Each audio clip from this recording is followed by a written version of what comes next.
हाँ जी बच्चों, ये जो हम सम करने जा रहे हैं इसको मैं आपको एक बार पहले पढ़ के बताता हूँ। लिखा है, Akhil and Bimal are partners sharing profit ratio 3:2।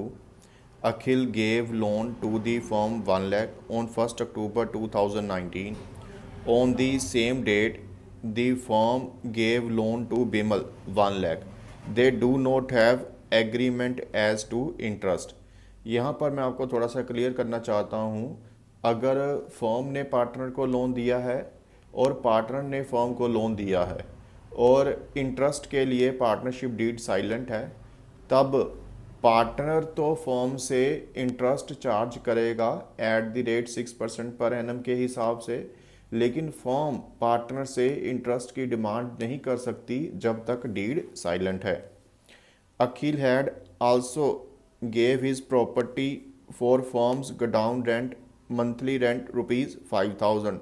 तो जब भी रेंट की बात आएगी, चाहे वो हम पार्टनर से बिल्डिंग रेंट पर लें या किसी लैंडलॉर्ड से बिल्डिंग को रेंट पर लें, तो वो रेंट हमको हर हाल में पे करना ही होगा, चाहे प्रॉफिट हमारे पास ज़्यादा हो, चाहे प्रॉफिट कम हो, चाहे लॉस ही क्यों ना हो।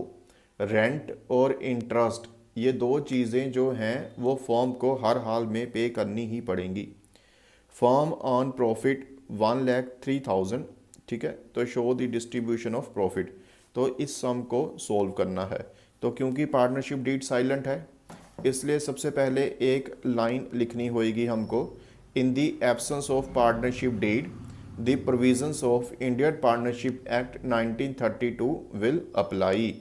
तो ए पॉइंट है, interest on partners loan is to be allowed at the rate 6% per annum, यानी कि पार्टनर को तो इंटरेस्ट मिलेगा 6% पर एनम के हिसाब से, but firm will not charge interest on loan from partner when did is silent regarding interest.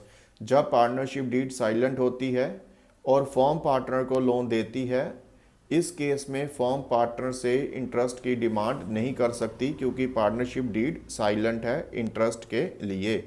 तो सबसे पहले हम प्रॉफिट एंड लॉस अकाउंट बनाएंगे। तो प्रॉफिट एंड लॉस अकाउंट में लिखेंगे बाय प्रॉफिट बिफोर एडजस्टमेंट्स 1,03,000।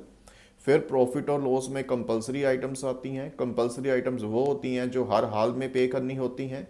यहाँ पर हमारे पास दो कंपलसरी आइटम्स हैं। एक है इंटरेस्ट ऑन लोन जो पार्टनर ने फर्म को दिया है, और दूसरा जो फर्म ने पार्टनर से बिल्डिंग ली है रेंट पर। तो रेंट और इंटरेस्ट ये दो कंपलसरी आइटम्स हैं जो प्रॉफिट और लॉस में हम डालेंगे।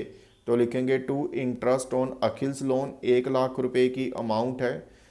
क्योंकि रेट ऑफ इंटरेस्ट नहीं गिवन, पार्टनरशिप डीड जब साइलेंट होती है तो 6% के हिसाब से हम इंटरेस्ट पे करते हैं, और क्योंकि अक्टूबर डेट गिवन है तो अक्टूबर से मार्च तक 6 मंथ्स बनते हैं, इसलिए 6/12 कर दिया।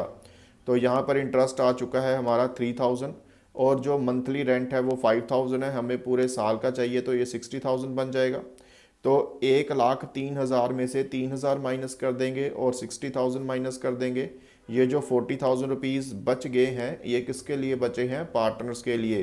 तो ये जो 40,000 है ये पार्टनर्स में डिस्ट्रीब्यूट हो जाएंगे। पार्टनर्स में डिस्ट्रीब्यूट करने के लिए हम एक स्पेशल अकाउंट बनाते हैं जिसको बोलते हैं profit and loss appropriation account. चलिए वो भी देख लीजिए।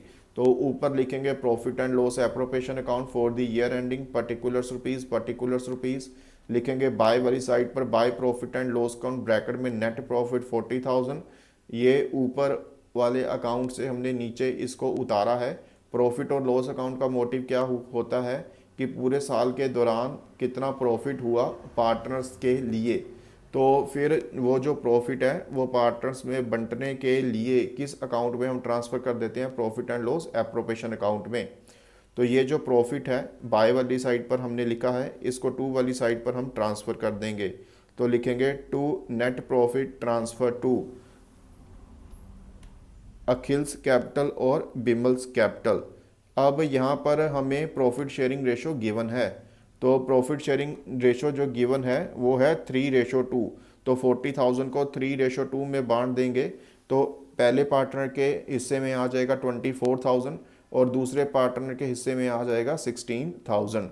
तो प्रॉफिट और लॉस एप्रोप्रिएशन जो है वो प्रॉफिट को डिस्ट्रीब्यूट करने के लिए बनाया जाता है।